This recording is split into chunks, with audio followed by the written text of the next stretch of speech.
You're listening to the Roundup Podcast, a podcast on reaching the college campus, developing leaders, and sending out kingdom multipliers. This podcast is created by the Southern Baptists of Texas Convention and provided through cooperative program giving.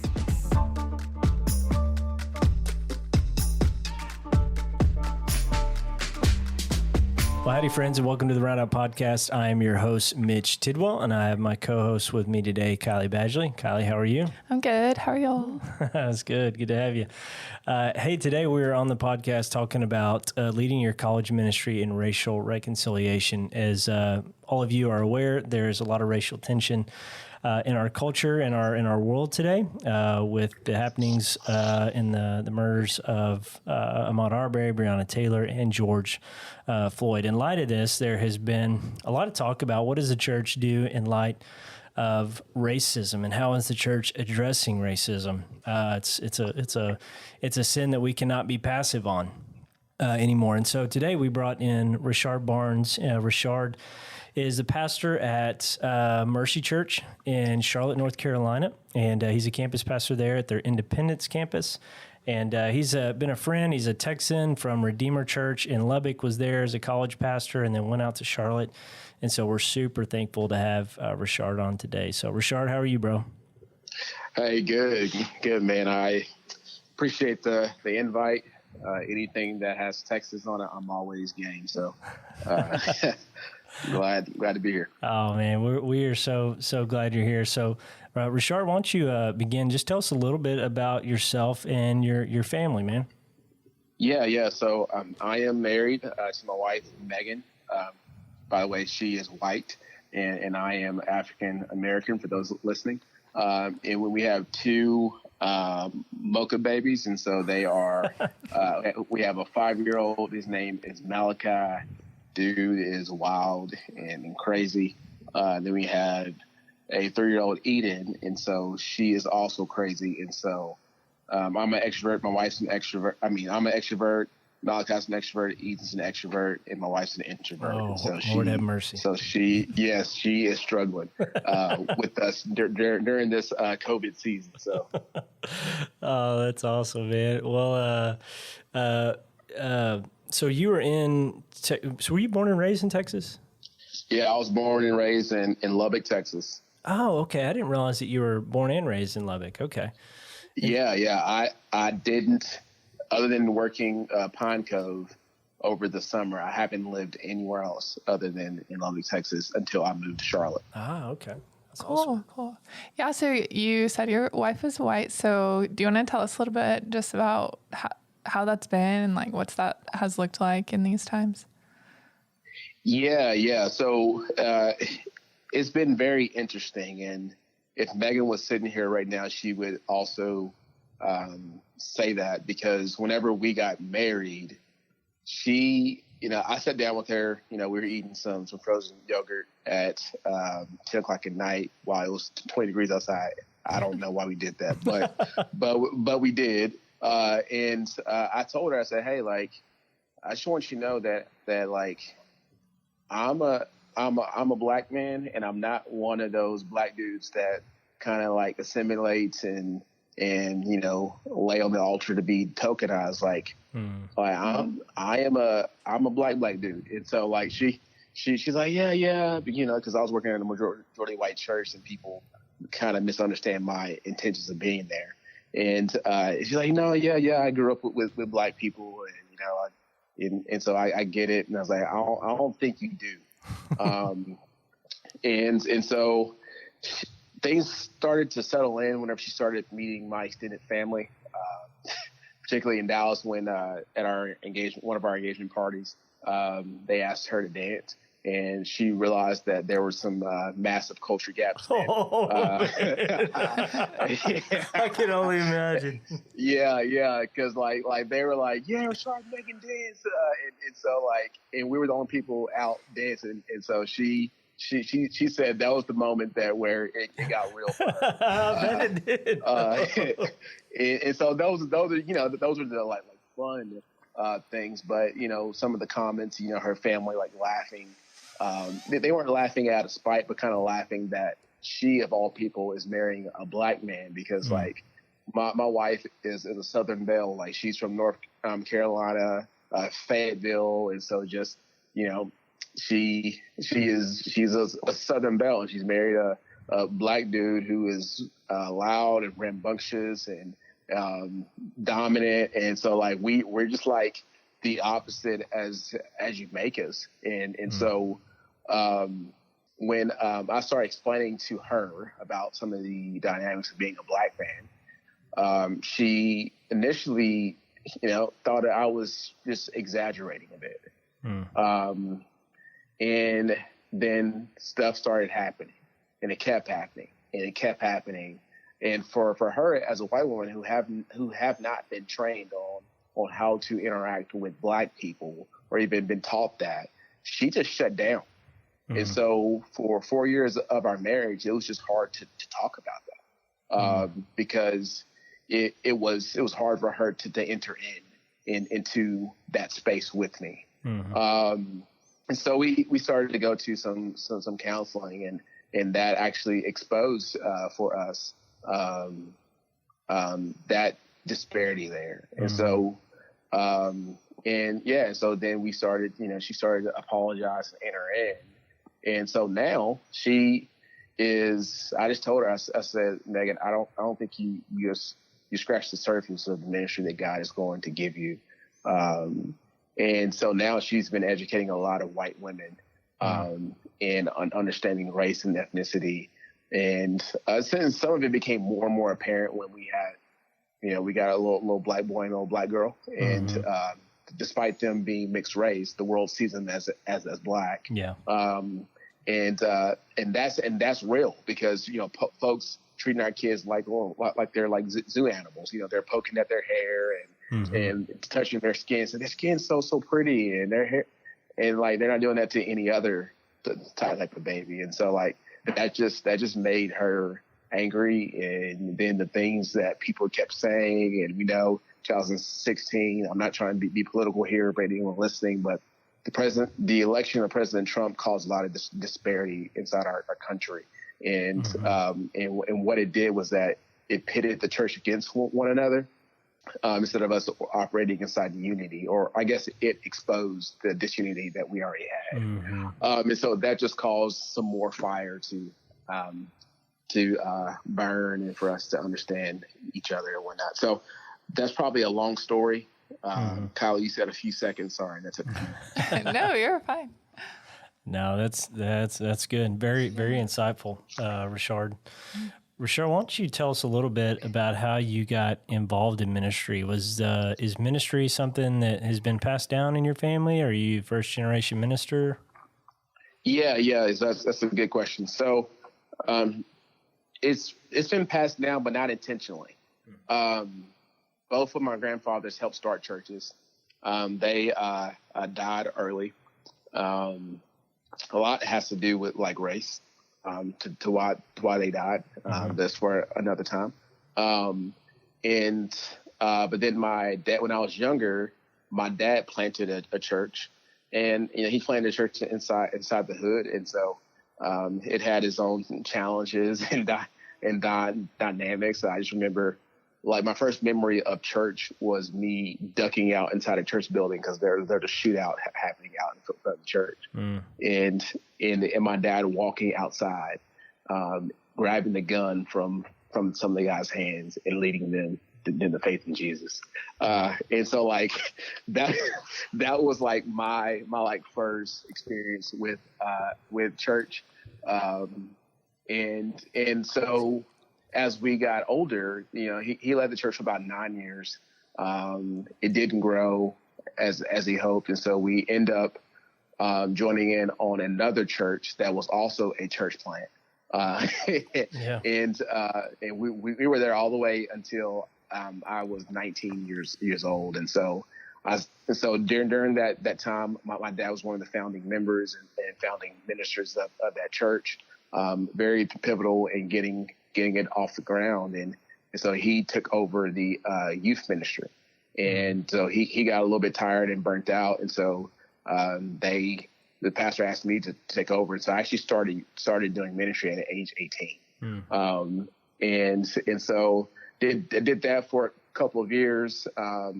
I started to get involved with more white Christians in college, and my black church saw that as a threat. And so basically one thing led to another, and I ended up leaving that church. And so for respecting them, just don't get in the details, but I ended up leaving that church and hungry for another church. And so as I was hurt and broken about that experience, I was listening to a Christian rap album, heard this pastor named Eric Mason give up like a snippet on the rap album, listened to Eric Mason's sermon. Then like the next week, a guy named Matt Chandler hopped on the podcast, started talking about Acts 29. I looked it up, found out there's an Acts 29 church in Lubbock that started 6 months ago, went to that church, and I never left until I came to Charlotte. And so like how I got on staff was like, it was God, because I didn't want to touch ministry. Like I got burnt from my previous church experience. Like, if you're an African American and you didn't grow up with money, like ministry is not what you think that you should do. Like you should go to college, make a lot of money, and be very successful in doing that. So that was my dream. But God wrecked it. My old lead pastor asked me to go to a Acts 29 boot camp. Heard Eric Mason talk about the risk of doing ministry, and somehow instead of me being scared about it, like God like renewed my heart for ministry, and that was when I started to take more deep dives in church leadership there, and then I took over a small group. We had two college small groups. That then by the end of the year, my small group multiplied 6 times. And so we had like 120 students involved in our church, and someone needed to lead them. So they asked me to do it. And so they commissioned me as a deacon of the church to run our college ministry as a junior or a senior. I forgot what year in college. And then post-college, they asked, hey, would you go on staff? And I said, no, I want to pursue my degree. Then they asked me again, and the Lord convicted me. And so I did part-time college ministry and part-time working at a financial planning firm for a while, and then eventually went into full-time ministry. So there's so many questions I have for you and everything you just said. I'm trying to figure out where to start here. So you go, both your grandfathers were pastors. Your dad was a church planner. You grew up, and that was your dad's plant was in Lubbock? Yep.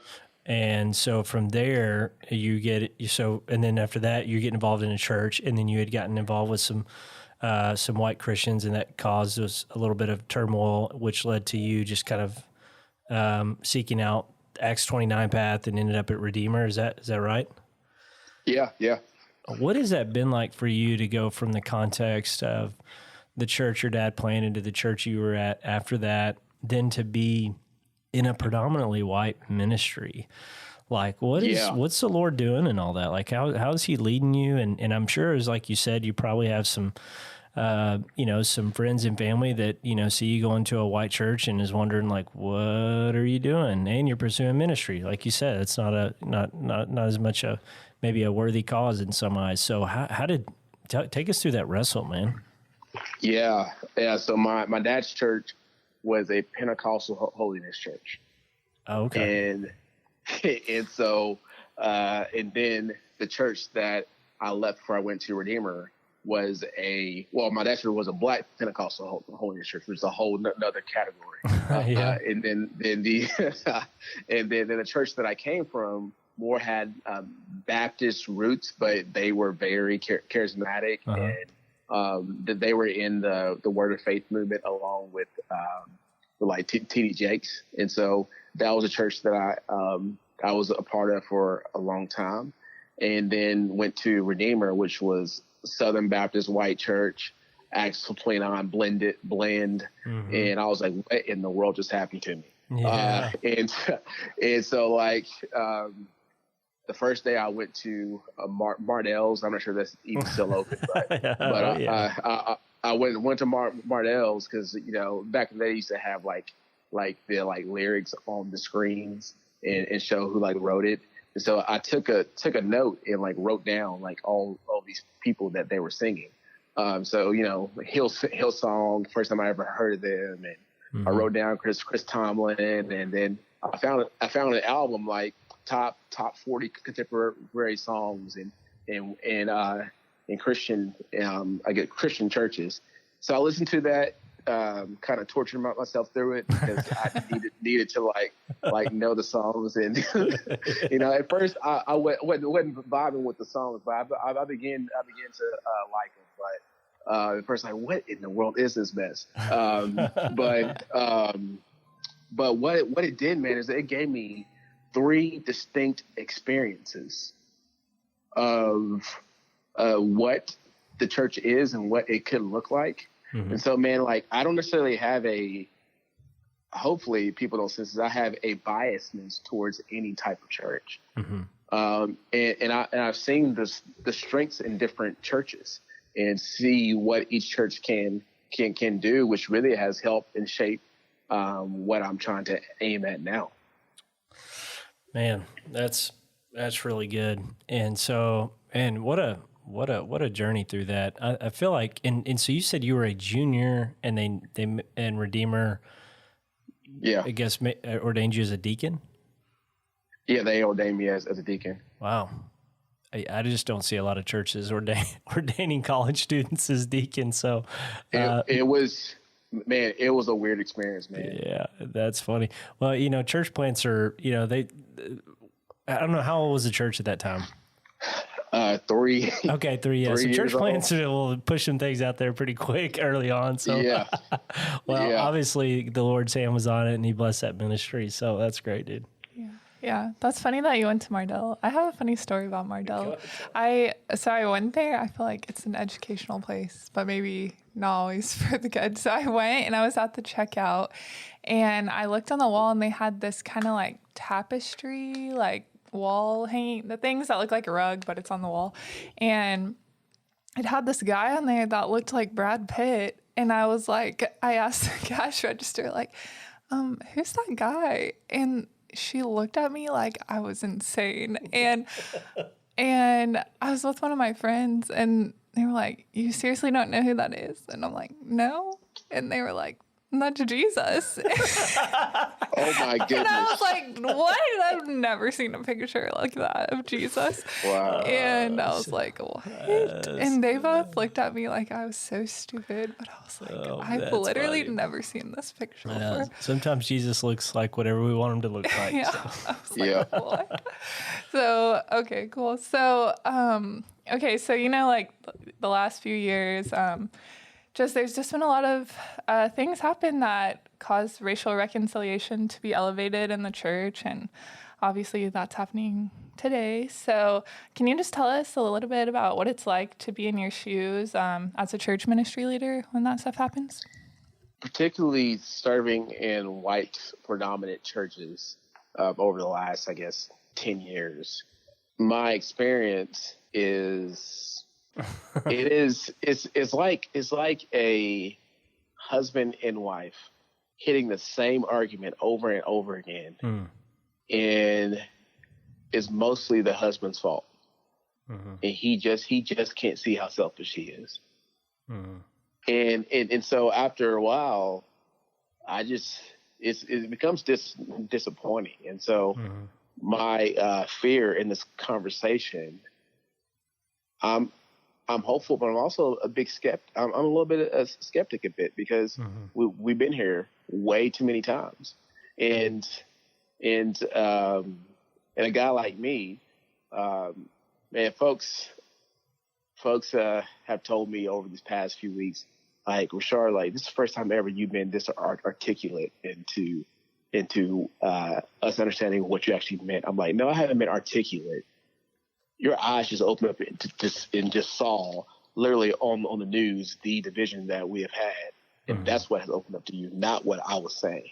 And there's a lot of ethnic minorities that are in this space that feel the same way. Is that this topic of racial reconciliation, which honestly I think racial reconciliation is the wrong goal right now. And because, like, to be reconciled, you got to know what you're against. And I don't think we know what we're against quite yet. Rashard, you said in the article that, you said basically there's a lot of things that need to happen before you get to racial reconciliation. What has been your take as far as, like you said, I feel like there's been an awakening among a lot of white folks on just racism, at least for some, definitely not all, but some. And so what do you think has been, I don't know, let me frame this question this way before I get to what I was originally talking about. Do you feel like it's different right now than it ever has been as far as the understanding and awareness of racism? Yeah, I think it is different, and for a few reasons. Mm-hmm. One, we are in COVID, mm-hmm. and everyone is in front of their screens, and so everyone has watched all the Netflix specials and watched everything that they could ever catch up on, because it's been like four months, and so people are bored. There's on social media now, and so I think that heightens people's awareness of what is going on. Mm-hmm. So I think that's one.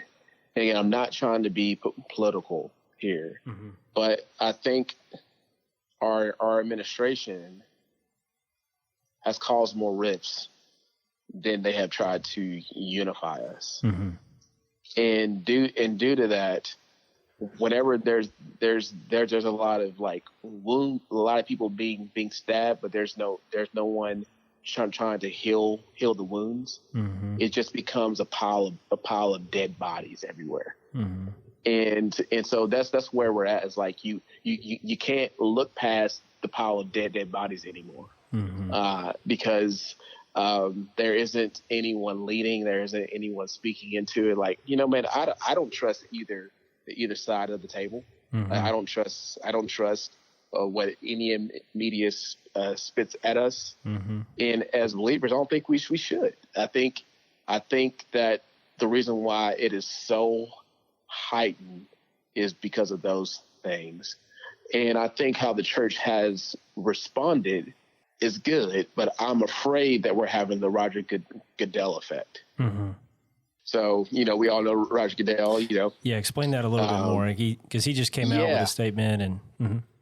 Yeah. So there's a term that, an insider term that ethnic minorities use, that you got Kaepernick, and what that means is that the moment you stand up for justice, you get ousted, mm-hmm. And that's what Roger Goodell did to Kaepernick, mm-hmm. and then he went and apologized initially without even mentioning Kaepernick about racial injustice.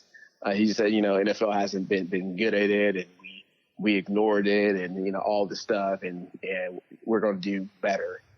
Then he had to go and re-apologize, because the main kick against him was he kicked out Kaepernick and didn't allow him to take any jobs in the NFL, and they were just stringing him along and whatnot. And yeah, and so that's where I feel like the church is at. Like we're Roger Goodelling everything. We're missing some of the main points because we got caught stealing cookies out of the cookie jar, and we're trying to like fumble backwards into stuff, which is good that things are being exposed, but it feels like everyone's going about it hastily and not thoughtfully. That's good, man.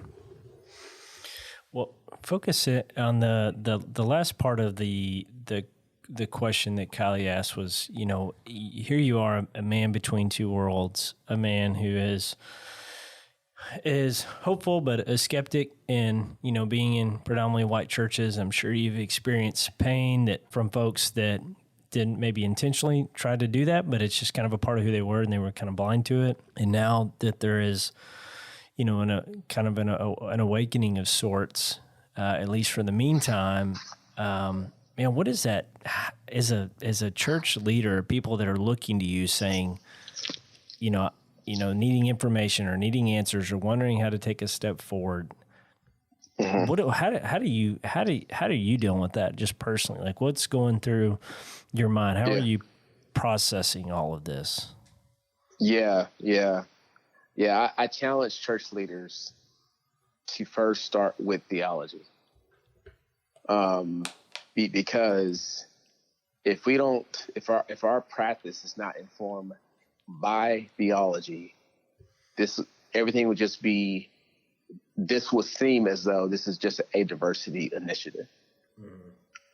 And I think what most ministry leaders have fallen prey to is that we have started our understanding of Christian ministry from a Genesis 3 framework rather than a Genesis 1 framework. Yeah. And ministers need to recraft their vision and their philosophy of ministry, focusing on a whole life ministry, a ministry that focuses on the body and the soul rather than just the soul only. Mm-hmm. And so I challenge them to look at your theology. Go back and like wrestle through the text and see what God has to say about this, or not. It's just responding to the cultural moment, which is not that's not biblical. That's not faithful. We don't respond to culture according to Genesis 1. We're called to be culture creators, and so. And then and the reason why I put him there, because like there's no other institution on the planet that can have cross-cultural unity like the church can. Mm-hmm. Like it's just everything else is just false unity because like people don't there's not a moral framework to uphold this unity that holds everyone together, and the cross of Jesus Christ does that for us. And so that's what I challenge folks to, is that before we get into any of the practical stuff, you have to be convicted from the scriptures that this is something that you should pursue. Mm-hmm. Yeah.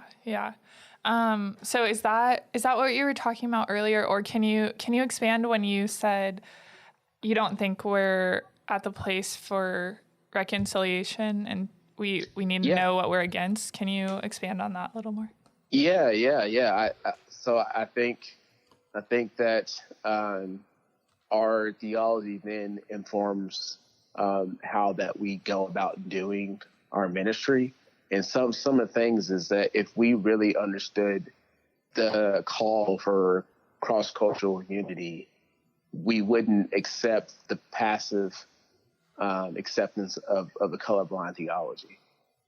And what I mean by that is that many churches, though some people, I had people in my own congregation tell me that they're colorblind, and I'm like, oh, interesting. Oh, really? You're colorblind, but most organizations would never say they're colorblind, but in their ideology and practices, they practice it.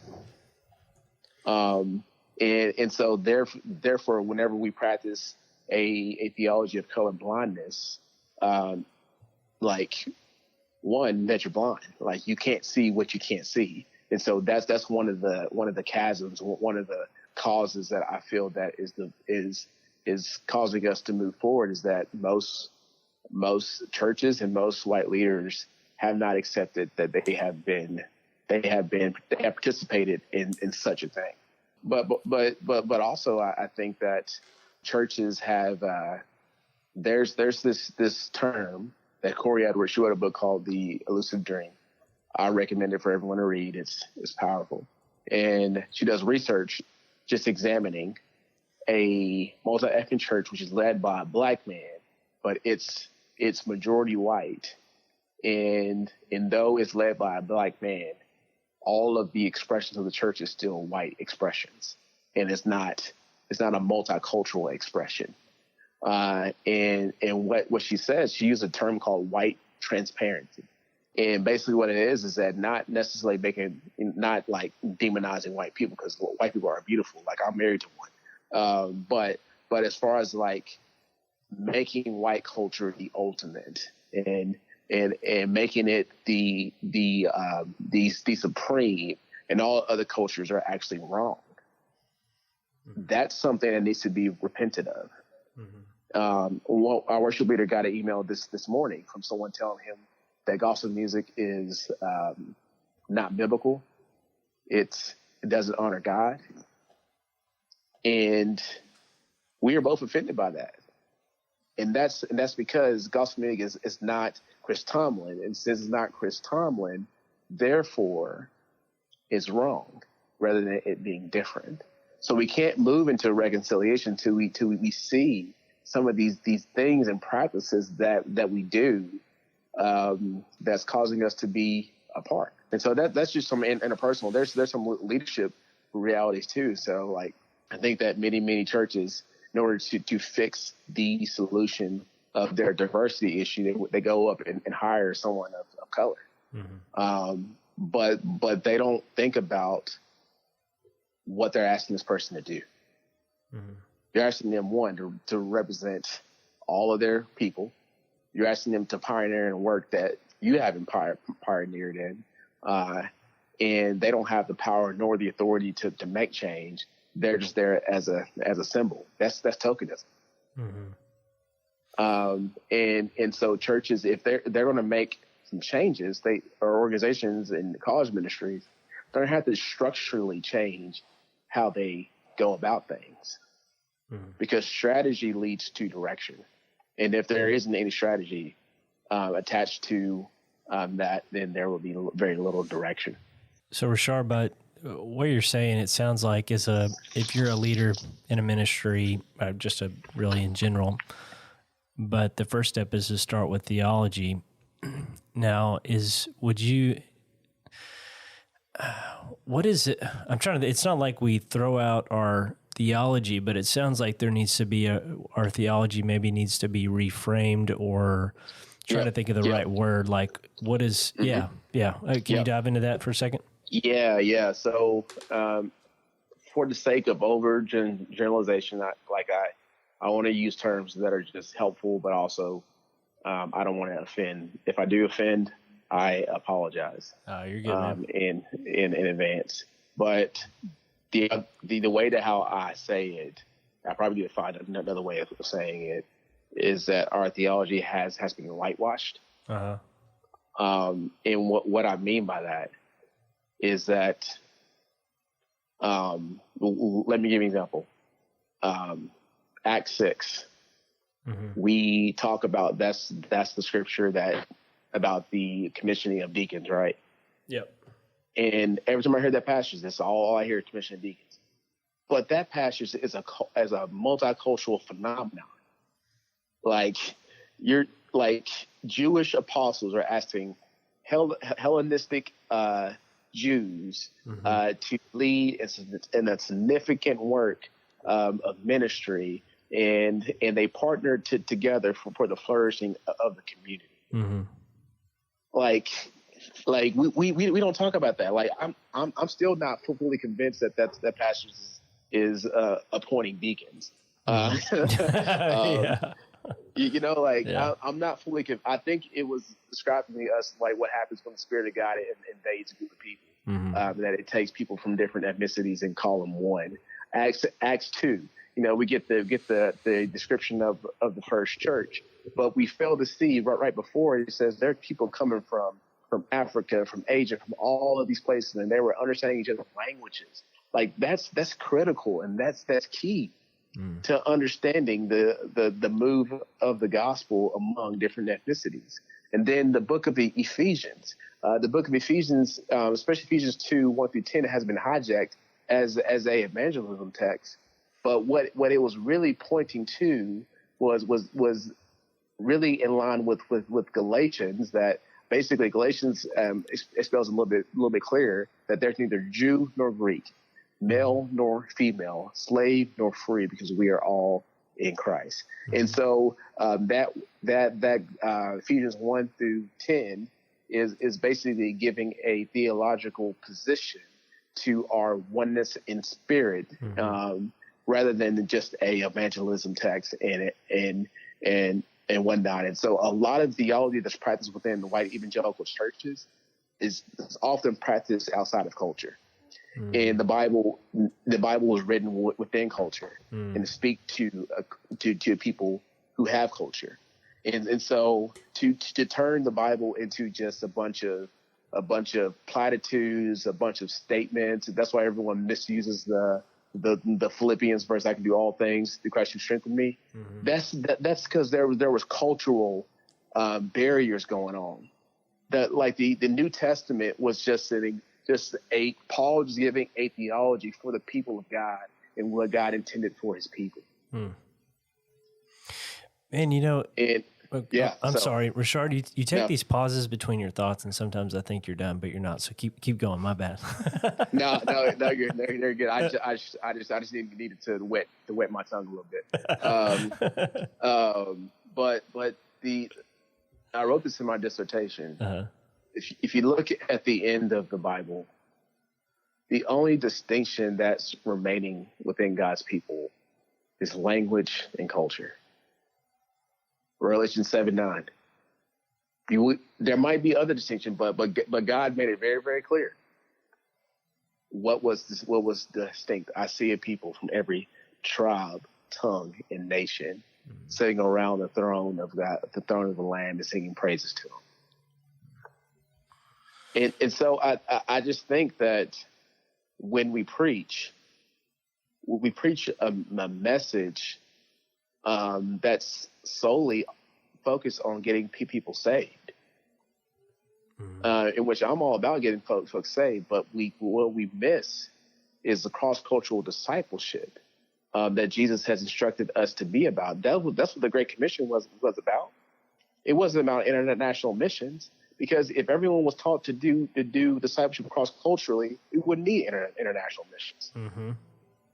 And the proof of our lack of understanding of international missions is that we send missionaries overseas who don't do cross-cultural discipleship, and then they go over there for 3 years, realize that everything they've been taught, how to engage culture, they haven't been taught anything. Is they end up not really doing a good job. Coming back, they end up burning themselves out. They come back to church in the United States, realize that what they've been taught has been entirely wrong. And so then from that point, they end up leaving the church and leaving the faith altogether. I've seen this story time and time again. It happened multiple times at my previous church, and it's because we have failed to teach people on how to engage cross-culturally. In the Bible, and I don't think we need some sociological course. The Bible has given us straight commands of how to do this. When you look at the New Testament, it is just a collision of cultures and how the gospel influences those and also unites those. And it's a good word on just. It's just a paradigm shift of seeing a passage in a way that, I think even as I've gotten into the word, in light of a lot of the racial tension today, I feel like I've begun to see it in a new lens of, I don't know. I guess because as you get raised up and as you get taught theology, you're obviously influenced by those who teach you, and they're obviously influenced by others too. And you can just kind of see and view things in one light and not see that there was, the cultural influences that were happening during the biblical times. So, man, that's a good word. So, Rashard, what do you say to the college minister out there if he's saying, okay, I've got to get this right. Like they're cut to the heart and realizing that they need to make a switch. And as they just consider about even the way that they look at the Bible, what advice would you give them? Yeah. My encouragement first is listen to minority pastors who faithfully preach the word. Because in it, you're going to find that they look at the passage differently. Guys like, I'm not sure y'all listened to the last message about Charlie Dates. The Gospel Coalition put out a message from him that was good night. It'll knock your hair off. Like Charlie Dates, Eric Mason, H.B. Charles, Brian Loritz, those type of guys. And so they're able to break down the text in a way that's helpful for everyone in that congregation. And although those guys, besides Charlie, have very diverse congregations, And so listen to how they do that. But then secondly, never write a message just only with one culture looking at your message. And so every single week, the guys in our church, whoever's preaching or whoever is teaching, including our women that are teaching some other events, they have to submit their manuscripts, and everyone gets to look at it and gets to say, hey, I think you missed this point here, or this analogy, this example doesn't make a lot of sense, or this doesn't connect well with ethnic minorities, or you don't have any like analogies that people from other races can't even allude to, or you can't say this word because this is offensive. Those are easy wins. Those are easy wins. But then also like start looking at the theologians that are, and some of the guys I did mention are theologians that have looked at the text in a different way. A guy I missed out is Tony Evans, Gardner C. Taylor, G.K. Bailey, like all these guys, they've been faithfully preaching the word for years and do a good job at making the text relevant within their own cultural context. The thing is that the Bible speaks to a multicultural people, not just to a black people or not just to a white people. He speaks to a diverse nature of people. And so there's a word for everybody. That's what makes Christianity so unique. Like Lamont Sana wrote in his book, Whose Christianity Is It? He says, when God redeemed me, he didn't redeem me and make me a remade European. He didn't do that. He says, God made me a redeemed African. And so as you teach, don't try to make people a renewed white Christian. Make them a renewed Christian in their own cultural context. And in order to do that, like there's a few books that'll help you, like ministering cross culturally. I think it's like Light Feather, whatever his name is. He wrote a good book there. 3D Gospel is another book to pick up. It's short, it's compact to teach you how to engage with the other cultures. But I also will say this, and this is what I'm teaching folks at my church. You can't have cultural awareness if you don't understand culture, and in particular, you don't understand your own culture. Yeah. And so before you go out and try to change your ministry, have you changed? Yeah. Do you understand what it means to be white and all the implications of what it means white? I had our people go through like an ethnic journey, and they had to write out their story from creation, fall, redemption, and restoration as it relates to their ethnic journey, and ask them, how did God create your culture? What is broken and unredemptive about your culture? How did Jesus restore your culture? Then how can your culture be used for good, for the blessing of all people? That's really good advice. I read a couple of years ago, I read a book, and it's actually my preaching class at Midwestern, and we basically just got to pick a preacher. And so I wanted to pick an African-American preacher, and I picked up African-American Preaching, the Contribution of Gardner C. Taylor.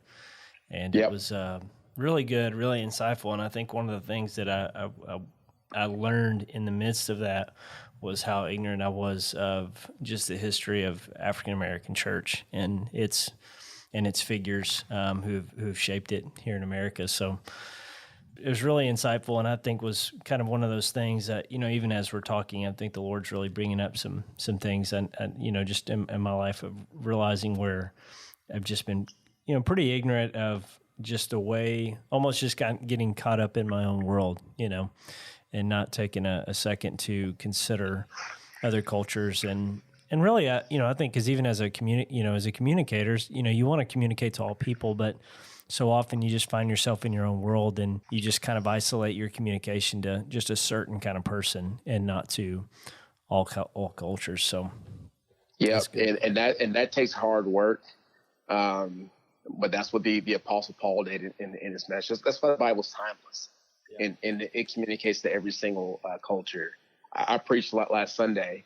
I was intentional about the references that I used, how I said words, because I wanted to cater towards everyone inside our congregation. It's a framework that has changed that really has helped me a lot. is Mark Demise says, you want an environment where everyone's comfortable with being uncomfortable. And I think it's such a beautiful analogy because in it, the people of God don't get to make their earth their home. Like if we feel that earth is uncomfortable and the things that we're pursuing is uncomfortable because we're living for another kingdom, we are an otherworldly people. And so something else that I've examined in my studies is that, and I tell this to every leader that talks to me, you don't strive to be multicultural. The church is multicultural.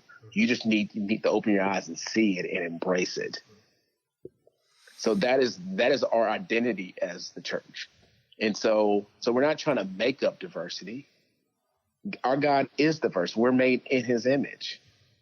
And so whenever we practice this essence of diversity, we're practicing the beauty of God. We're practicing all that he is. Good. Mm-hmm. Yeah, that's really good. Okay, so recently you led a 3,000 person march in Charlotte, North Carolina. Can you tell us what that was like? It was nerve-wracking. Yeah, It was. I have a lot of pastor friends in the city, and we were all just texting, and one thing led to another, and one guy texted me and said, "Hey, we're marching," and then I got on a call, and like 95% of the room I didn't know. It was like 50 people from all over the city of Charlotte, and then we pared it down to like 10 people, and we talked about what this is going to look like, and God just worked some stuff. We had the whole CMP department behind us, which is Charlotte Police Department. Charlotte has been very progressive in their police department to where they've hired one of our buddies who's a church planner, but he's also an officer for CMP, and his whole job is to bridge the gap between the church and the police department. And so he is that common in other places? Charlotte's a weird place, man. Charlotte is a weird place. And some of it, man, is that this city's, man, it's like a mini Atlanta. So we got that happening, and then the mayor of Charlotte and all the city councilmen and a couple of the state senators came out, and it was all basically through word of mouth in a matter of 2 days. And what we wanted to demonstrate that the church needs to be the leaders in this endeavor. This was the largest march that happened in North Carolina state history. What we wanted people to see is that marching does turn heads. It turned a lot of heads. Yeah. And folks were like, what in the world? Like there's no riots. There's no fighting. The crowd was split half and half. It was half black and half white. We all spoke, like a few of us spoke, and just really has changed. It changed the landscape of the city of Charlotte. And so there's been a lot of movement since then. And so, but yeah, just the experience was a bit overwhelming, because I was like, whenever I stood up upon that podium and saw the 3,000 people, I couldn't even see back behind me and in front of me, because there was that many people. And yeah, it was crazy. I also thought I was going to get shot too, so I was trying to not think about that either. So it's a reality, man. So take us after that march. Man, how'd you feel? What was that like just afterwards, and just kind of how you processed all that, and you're kind of, you already mentioned that, marches do get attention. So just afterwards, what was that like? Yeah. So, the organization that started out of that is called It Ends Now. Mm-hmm. And really we're trying to eliminate, racial injustice in the city of Charlotte. And so since of last Wednesday, I stepped down from that, from helping, because I have too much going on. But my friends are still pushing it. I'm still hanging out with them and talking with them and just throwing my two cents. I just can't be one of the movers and shakers in that. For the sake of my wife and my family. My wife's like, dude, you need to slow yourself down. But then pastors take that note. Listen to your wife. But then secondly, man, what it has done, it is particularly in my church, man. We had 70 something year old Southern white folks who've never done anything like this in their life out there. And it has caused a lot of conversation. My lead pastor, he's never done anything like this before, and which calls for him to call for us to do a hour discussion for our church to talk about racial injustice, and that really has just got people. Some people have finally entered a step into lament. Like there was a guy on our class. We have a class about race that we're teaching right now, and he just broke down, just weeping. 6'4", big old country white dude, just weeping, because he's like, it hit me.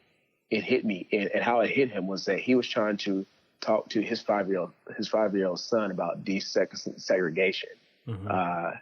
And his son says, well, so why are white people so angry at black people? And he just lost it. So he cried all day, because he's like, why are white people so angry at black people? Yeah. So yeah, man, it was weird, man. Like my 5-year-old son was at the march, and I wanted him there. I wanted him to like see me, stand up for what I think is right. Yeah. And I want him to see him as a black man, that he doesn't have to back down. Right. As an image bearer, we're called to fight. We're called to fight for justice. So for him, but also all the African Americans that are around me, I felt like it was giving them confidence to be more bold and more stand up for truth. Because man, like a guy like me shouldn't be speaking in front of 30,000 people, man. And some of it is, man, like I grew up my entire life with a speech impediment, and one thing I prayed to God for me to never have to do public speaking. And so for that to be true, man, like God's working wonders, man. Like my family all watched it, and then the call, not the call, the thing that Pastor Spence and myself did for our church, that video was the most watched video in our church history. We had 4,000 views on that video. So man, it's nuts. It's nuts, man. And so I know we are in a cultural moment, and all these things are an anomaly to the norm. Most of the things that I talk about, maybe 5 people see it, and so so this is a anomaly, but really trying to build on this momentum and make sure that churches know how to make change. And so something that part of my dissertation that I will be releasing soon is I'm going to be releasing the class I'm teaching at my church to every church. And I'm not going to charge for it, because I don't believe in charging for something like this. And I just want people to be blessed by it. But I need it to be cleaned up a bit and stuff. But that's what I'm doing, and just trying to help folks get there, man. Rashard, man, this was really good. There's so much more to talk about here, but we're almost an hour in now.